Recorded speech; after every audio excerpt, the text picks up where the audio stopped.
Okay, once that lower one's out, this thing should just pull right out, and it does.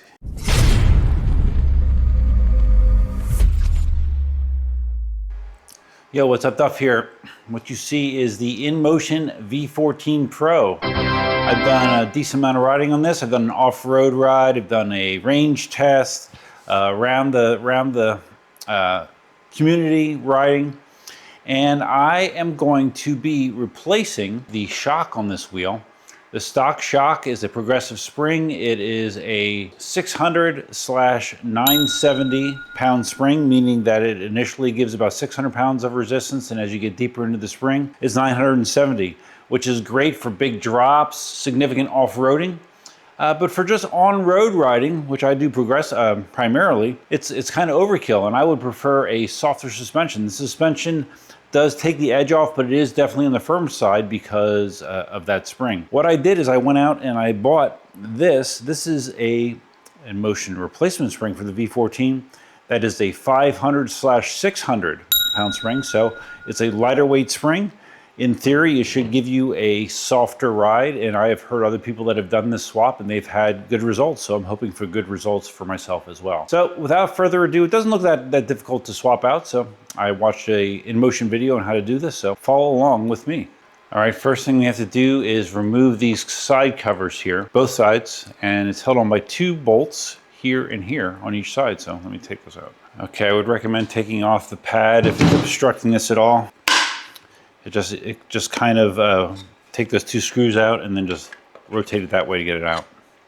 So I'm just going to do the same thing on the other side. Next thing that has to come off is the, battery box protector and the rear.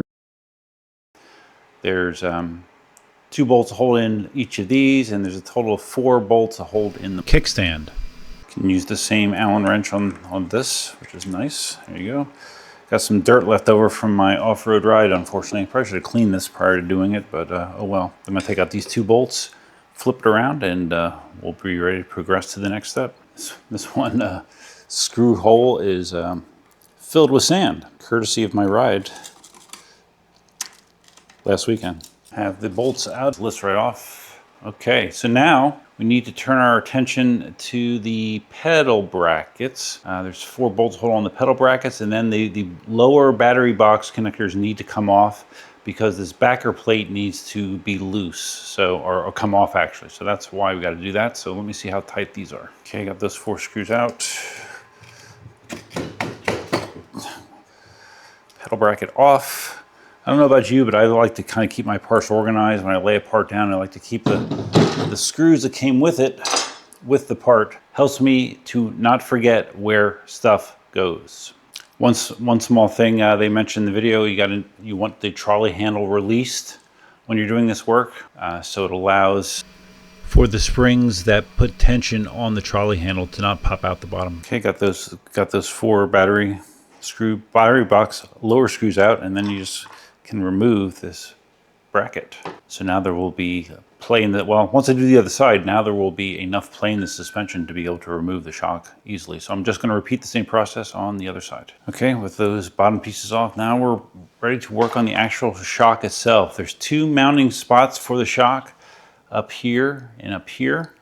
You have to kind of work it from both sides. You need to be on the bolt side, and then you need something on the other side to hold that still. So I'm gonna go get another wrench, but this part should not be too difficult. Okay, this was tight. I had to put my pliers in this side to be able to hold it still enough that I could break it free. Definitely tight, but it's loose now. So you got like one bolt, and then you got your bolt, and then on the other side it's like a long sleeve. Okay. So these are for your upper shock tower. Now I'll do the lower, which should be easier. Okay, let's see if this is any looser or tighter than the top one. It's tight. It's tight. All right, let me get these bolts out and we'll proceed. Okay, once that lower one's out, this thing should just pull right out, and it does. Easy peasy. So you want a side-by-side 600/970 versus the 500/600. Easy way to tell is just look at the color of the spring. If it's white, it's the high tension spring. Black, it's the lower lower tension spring.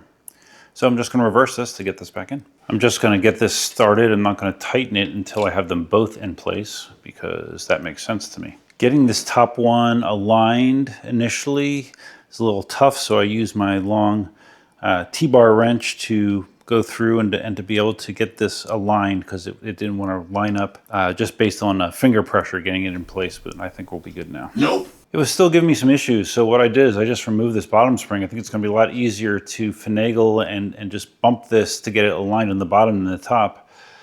So I have it pushed through the top now, but it did not want to go through until I release the tension here. Definitely seems easier to me to connect this one first and this one second. Much less struggle. All right, so I'm going to tighten these up pretty tight since they were pretty tight to start with. Now, in their video, they say something about setting the wheel upright to make sure that this is, I don't know, aligned or seated correctly.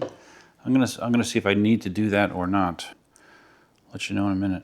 All right, it's giving me a little bit of trouble lining that up. So I have it on the ground just supposed to kind of do that to get them aligned. I just rewatched the reassembly part of this where you push down on the top of the wheel, and just took notice that when they're doing this, they actually have two people. Bruh. They have one person that's on top pushing down on the wheel, and then the other person is reinstalling this bracket because if you don't have tension going down, then you can't seat it correctly. So I don't know.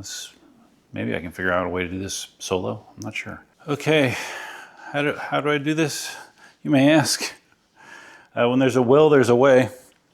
I basically got on it like a horse so I could get the weight on it. And then I just dropped in these two battery box screws just to hold it in place. And then from there I should be able to do the rest. That's interesting. So what I'm doing is I'm getting all the battery box screws in first just to hold it in place. And then I have to put it back up on the table and release the tension because, as you can see, the springs for the trolley handle are sticking out. So I need to put it back up on the table, release the trolley handle, then put the pedals on. So yeah, again, this is if you have one person. If you have two people, you can do what they do in the video. You can do what they do in the Inmotion video. Okay, with it back on the table and the tension on the trolley handle springs relieved, I should be able to fit this back over here. Yep, and then we're good to reattach the pedal hangers. Got this side back together, 4 bolts here, 4 bolts here.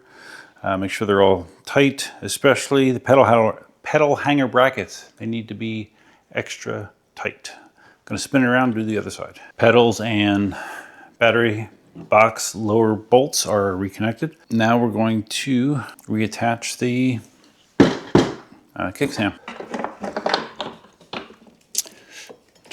Just like you had to do when you got your new wheel. Battery box protector. So with these side pieces, you angle it up. Yes, this is the wrong side, but you angle it up. There's little hooks here, you hook it in there. And then there's some snaps. The snaps need to grab it to pull it tight to the body, and then just replace your 2 screws. I'll try to demonstrate on this side. So you can see the little, not even hooks, they're just to guide it initially. Just kind of angle it in, then just kind of push, snap,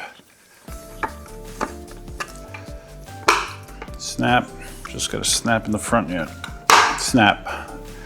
Okay, 3 snaps, screw, you're done. So there you go. Shock replacement complete. Out with the old, in with the 500, 600 pound spring instead. So I'll do another video where I will give you my impressions of the differences between the two, between the stock spring and this replacement. You don't have to necessarily just put an Inmotion spring on here. Any shock that is has a 200 millimeter spacing, from what I understand, is potentially compatible, but I'd rather just use Inmotion parts personally. So I hope you found this video helpful. If so, please think about giving it a big thumbs up. If this is your first time visiting the channel, please consider subscribing. And if you don't see, or if you're already a subscriber and you want to get notified of all new videos, you can hit the notify bell, which is over there somewhere, I think. Feel free to leave your comments, suggestions, ideas, and thoughts below. If you're interested in purchasing an Inmotion wheel, there's an affiliate code or an affiliate link down below, as well as a discount code that applies to any wheel that is not currently on sale. So feel free to take advantage of that. But that's all I have for now. Hope you had a great weekend. Until next time, Duffman out.